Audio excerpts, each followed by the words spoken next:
Hello everyone. Today I'm going to teach you the poem Deathy Lavalor. It's from Unit 5 English for Scholarly Presentation. So Deathy Lavalor poem is written by James Shirley. Before that, I would like to tell about Deathy Lavalor and by James Shirley. James Shirley's introduction.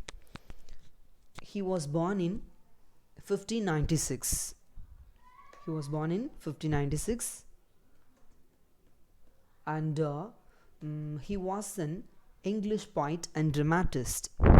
His career of playwriting extended from 1625 to the suppression of stage plays by Parliament in 1642. His famous works are The Contention of Ajax and Ulysses, The Lady of Pleasure. These two are his major works considered. Actually, he is going to deliver the message: human glory will not last long.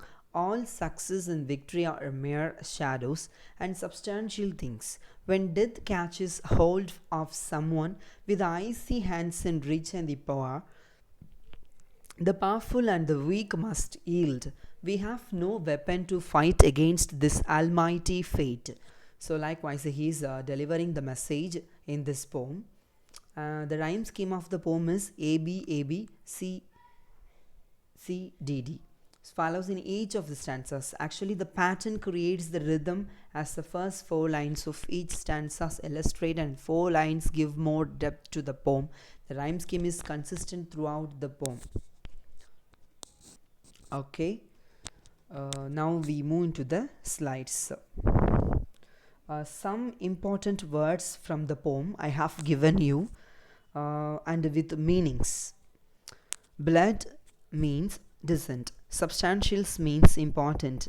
Skeptus means verge. Crooked means round circled. And spade means cone. Another thing, word meanings. Laurels means awards, stoop means bend, creep means crawl, widow means dry, and captives means prisoners. So from this poem, James Shirley comes to tell about the death to the human beings. He was demised in the year 1666. Okay, now come to the poem. James Shirley has chosen to write about the subject that make us feel uncomfortable. That is, nature of the death. The statement death is a leveler means that no matter how you have lived your life, when we die, we all made equal. Everybody is brought to the same level death. The title is significant as death will level even kings and great warrior equally. So that is the thing he's coming to deliver us in this poem. So next, the stanza, first stanza. The glories of our blood and state are shadows, not substantial things. There is no armor against fate. Death lays his icy hand on kings. So in the first stanza, actually the poem consists 3 stanzas, but I have divided into 6 stanzas for your convenience. You can hear my voice through this poem. So in this opening of first stanza, Shirley is arguing that the splendor of our life and nation are merely clouds. They are not important things. There is no shield that can save us from what is destined for us. Death has been personified, given human qualities. Even if you are king, you will eventually die because it is inevitable. So in this, from the stanzas, we have to know these things. The splendor of our life, the death. So he is arguing like that. So merely clouds, they are not important things, but there is no shield. So the death is personified here as a human qualities. Even if you are a king or rich or poor, whatever it is, You will eventually die because it is inevitable. So basically, the human beings are immortals because they are.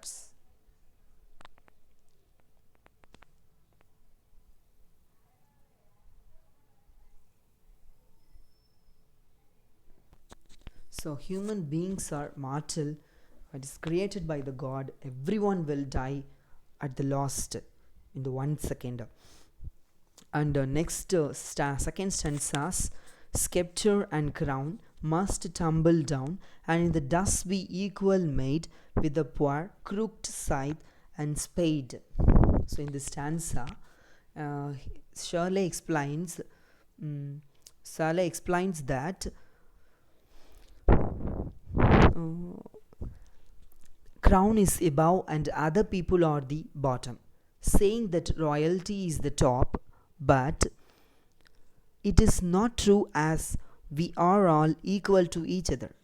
Using scythe and spade, they are harvesting death, making an image of death, cutting people down and digging grains likewise. So second stanzas also he has given that elaboration of the crown, saying for example the royalty differences grains. So third stanza is, some men with swords may recap the field and plant fresh laurels where they kill, but their strong nerves at loss must yield. They tame but one another still. So in the stanzas he explains the third explanations of that. Shirley praising men who fought in battle with swords, they may win by killing others, but the strong nerves of even such men must at last bow before death. He describes the men were brave. They can defeat one another only. They can't defeat death. That is the real thing. They can't defeat the death here, but they can defeat one another only. That is he gives here. So next we move into the stanza 4.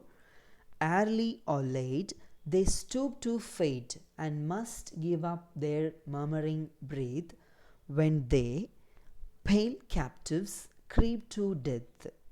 So the fourth stanza's explanation, if you are young or old, then it is inevitable that you will be die when death overpowers them. They look like pale captives. Death ends all their pride. So likewise he is giving that fourth stanza's explanations. So now we move to the fifth stanza.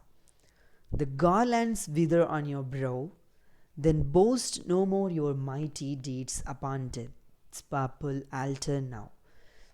See where the victim bleeds. So he explains this in the fifth stanza. The fame and honor won by you shall fade away after your death. Whatever it is you have yearned something, everything will vanish. So we should not proud of our mighty achievements. We are mortal. The human beings are mortal, created by the God. So mortal creatures, if we triumph over our enemies and victims, and that we should look at our decisions in a new light, because we may never have the chance to make it right again. He also mentioned a purple altar. An altar has religious purpose, and therefore he is mentioning religion and royalty. So in the last stanzas he will explain the altered things. So next we move to the sixth stanza. Your heads must come to the cold tomb. Only the actions of the just smell sweet and blossom in their dust. This line. So he explained that according to Shirley, your heads too will have to lie under the cold tombs after your death. Only the good deeds or actions of men live after the death and spread their fragrance all around us. That's the thing he has to tell us. So this is the message he has given to us.